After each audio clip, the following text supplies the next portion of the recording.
Loneliness is not simply just the absence of people. It can also be the absence of substance. Let's get into it.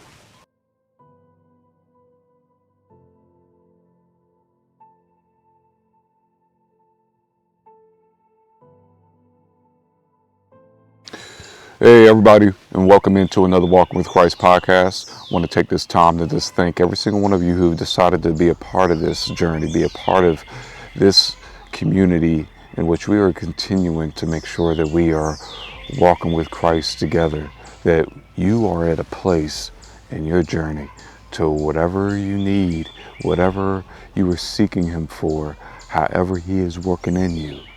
It is helping you. It is guiding you. It is strengthening you in a way to where you can honor and serve with Him in mind, guiding you the whole way through, being the center and the core of everything that you were doing and how you were growing on a day-to-day, and just making sure that He is with you in every way. So today we're going to get into another topic. We are moving on from the series of Jonah and jumping into some other things that honestly God has just really put in my heart, everybody. And one of those topics is in loneliness. See, loneliness is something that we all have dealt with in some way. Some of you are dealing with some loneliness right now. And the mindset of loneliness, the situation of loneliness, doesn't necessarily mean that you have a lack of people around you. As I said in the intro, it can also be a lack of substance in your life. You maybe have known, or maybe even yourself have felt, you've been around people. You have a lot of people around you, maybe you don't. But in a situation to where you may have a lot of people around you and still feel like you're on an island, that you feel by yourself. And I'm speaking to you, but I'm also speaking to those people who are feeling alone, feeling like you don't have anyone around you, feeling like you're isolated. Maybe you are, in a sense, feeling like you're the outcast of the family, or you're the outcast of your work center. Or, again, it could very well go back to what I just said. You have a lot of people around you, still feel like you're on an island. You still feel like you don't have the substance in your life from the people that you have around you. And a lot of those times when you are in that situation, it may be because you're different, but you're trying so hard to fit in with everything going on around you. Or you are just at a point to where you need change in your life, and you're sticking with what is around you because that's all you know. And God may be putting on you that it's time for you to move on. So there's one verse that I wanted to call out as we talk through this to try to highlight, to kind of set the theme of what this podcast is going to be today. And that is in Psalm 23:4. So listen in, everyone. This is what it says. Even though I walk through the darkest valley, I will fear no evil. And you are with me. Your rod and your staff, they comfort me. So no matter what you find yourself in, no matter what you find yourself going through, no matter what the experiences are that entail your present lifestyle right now, or just the season that you're presently in, God is with you. See, I'm going to go back to a time in which I was young. I was growing up in a family, and I've talked about my family dynamics in different various parts of them at other points throughout this podcast journey. And I had some people around me. We were a small knit family growing up in Philly. And you in Philly, there's people around you no matter where you go. And I had people in my household, and I will tell you that even though I had people around me at times, not a whole bunch of people, but even though I had people around me, I honestly still felt alone. And there were some dynamics there. I was the youngest in the family at the time. So, the closest age that I had to me was my older brother, who was 4 years older than me.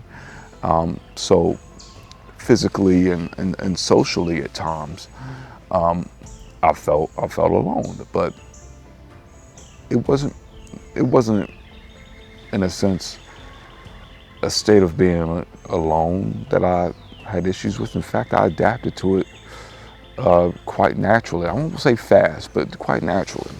And this is the thing that I found in that loneliness, that I started to seek things to fill it. And sometimes when you're dealing with loneliness, you could seek all types of things to fill it. And sometimes those things could be good for you and not so good for you. I'm grateful for what God put on my heart, because there was plenty of opportunities in Philly for me to go different ways. And as a child, especially as a young child, I just started to build upon my creative side a little bit. And I would find myself exploring ways to,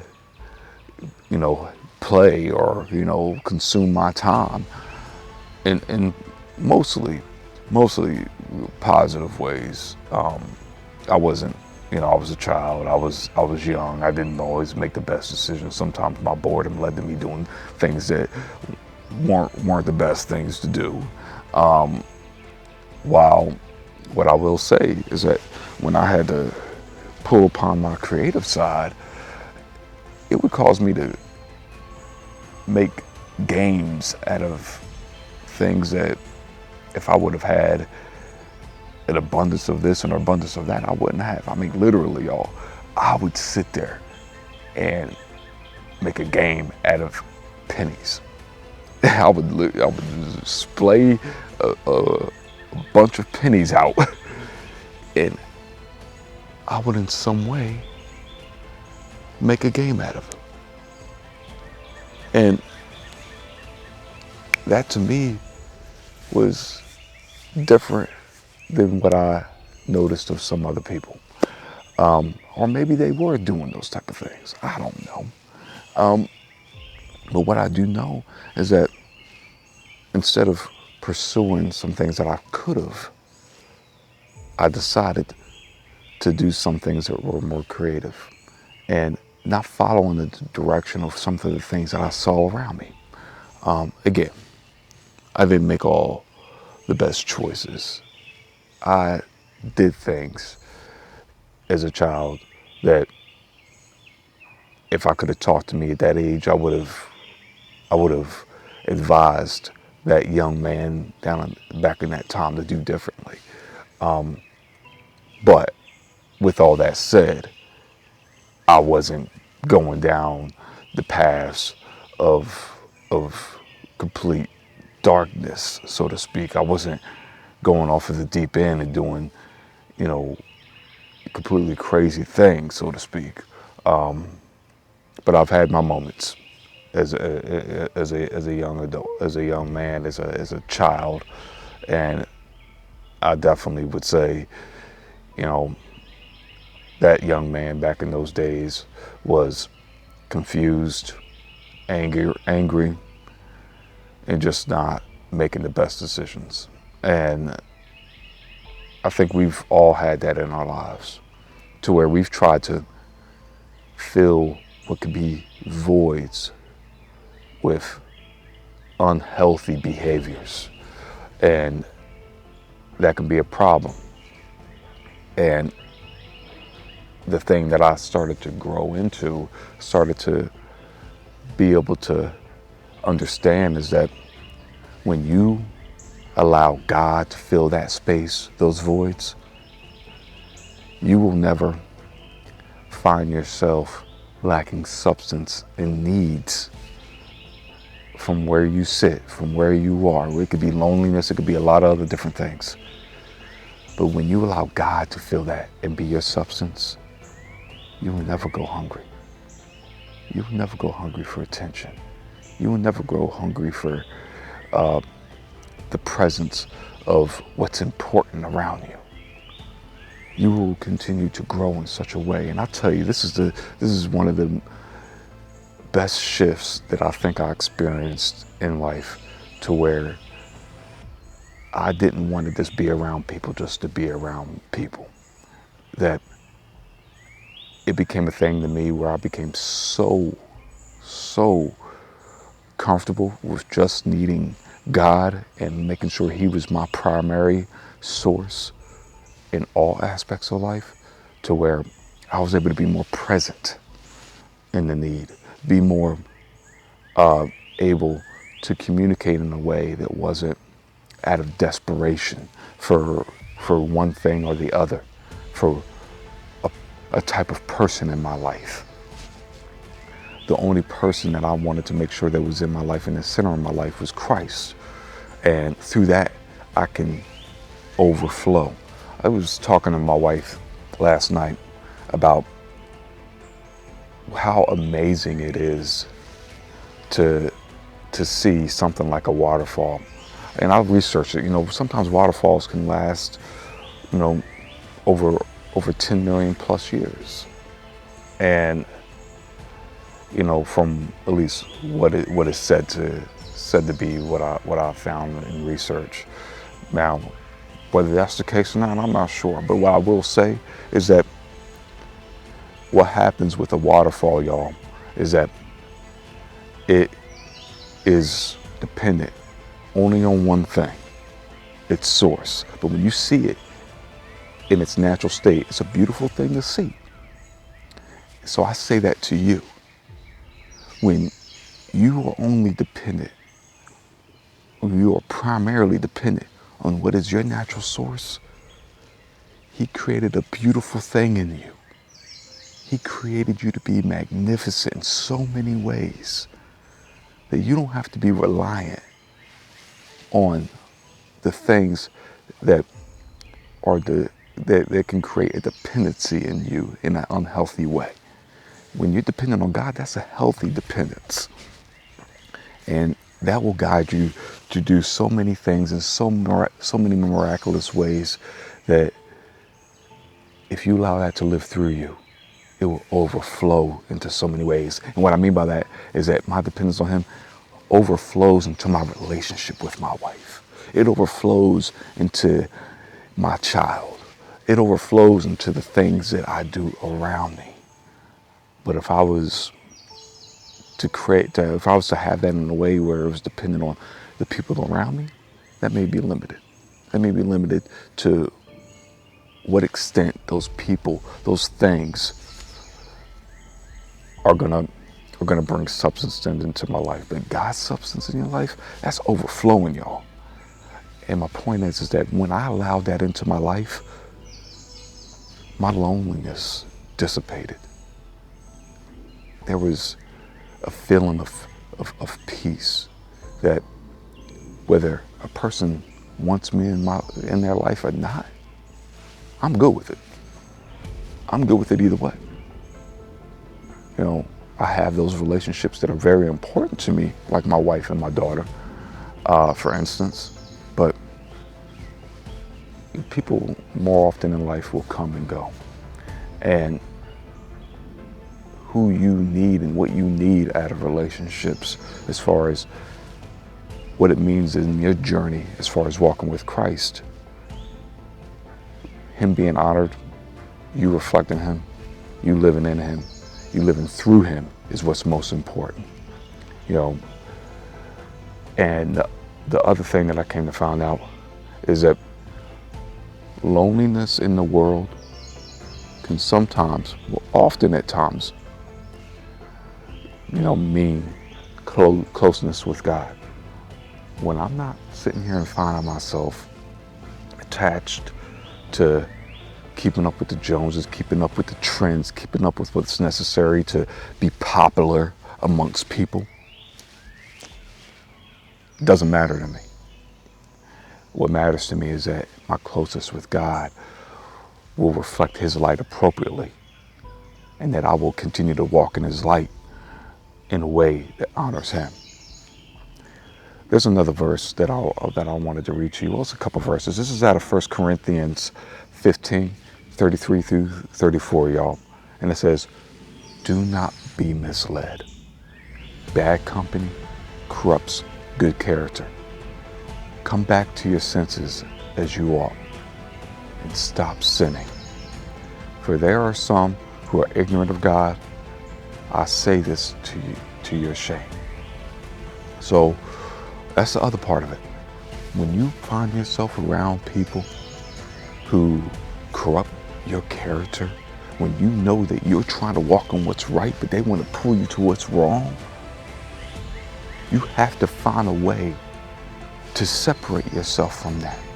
If God puts a word on your heart to share with them, share it.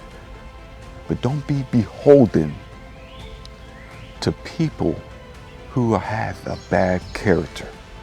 And that's the other thing that I learned early in life, is that when I notice people with bad character, it's time to move. It's time to move on. If I have a word to share with them, I'll share it with them. But I'm not going to sit here in a situation and cause what God has put in my path to lose traction, to be held back because people want to hold you back. And that happens sometimes. There are people out there that want to hold you back. They're working more so on behalf of the devil than they are trying to be in the light of God. And that goes back to the Psalm that I read you in Psalm 23:4. People of the darkness are going to want to keep you in darkness, but light will want you to walk in light. And there are so many people out there that you don't know their intentions. And honestly, I don't play that game. I'm not going to sit here in the life that God has given me trying to win people in this world over, and all they're doing is playing a game. I ain't got time for all that. God has directed my steps. He has directed your steps. Walk in that. And in that, his time will be given to you to be able to do whatever it is that he has for you. And to live in that, to be patient in that. Because having people around you doesn't mean the people around you are in your best interest. But you may have something that God has put on your heart to share with those people. And it may be you that has a place in what is in the best interest for them. So it's important that you recognize that. It's important that we all recognize that. So we can make sure that what is in place to honor God, to please God, is what we are focusing on, and not what is of this world that is put in front of us to dissuade us, to distract us, to create distance in how we're supposed to show up and live for him.